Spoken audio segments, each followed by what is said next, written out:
GS studio की तरफों नज़ीर सुल्तानी दा सलाम। ते अरसा दराज तो सुनते आ रहे हो तुसी अपना महबूब फनकार सैफुल्ला लड्डू ते पेश कर रहा है गर्मा गर्म करारे माइये। इन्हां नूं सुनो ते साडे चैनल नूं सबसक्राइब करो, लाइक करो ते शेयर करो। बहुत शुक्रिया। लथियां कनियां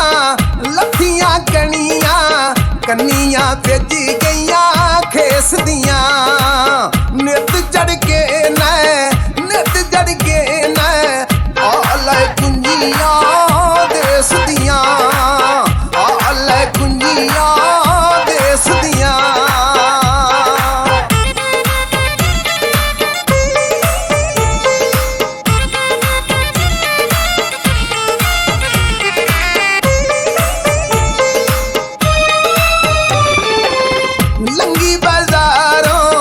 लंगी बाजारों लेना शेर जलेबी दा पुल के लाइया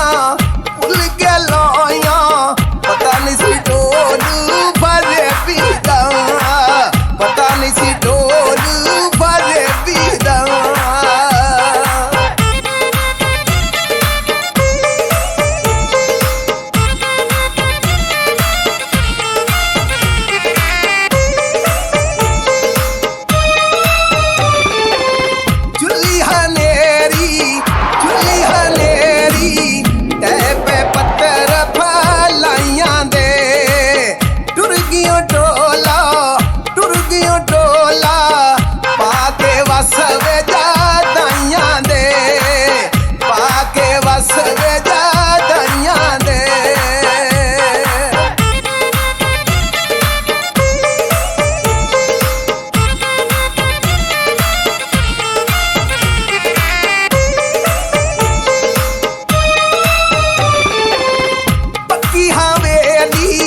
पक्की हवेली अंब दा बूटा के लाया सैया तो पुछदी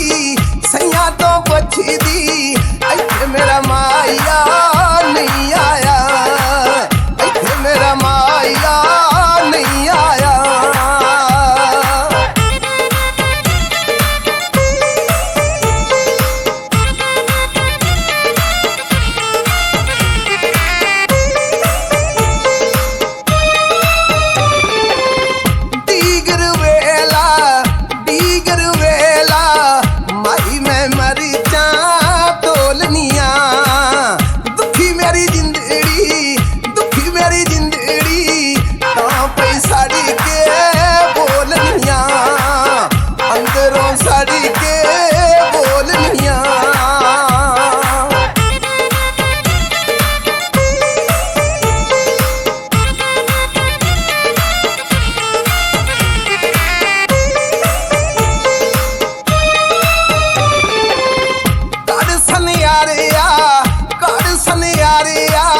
मेरे मगरे तोले दे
ਹਾਲ ਆ ਸਾਡੇ ਦਿਲ ਦਾ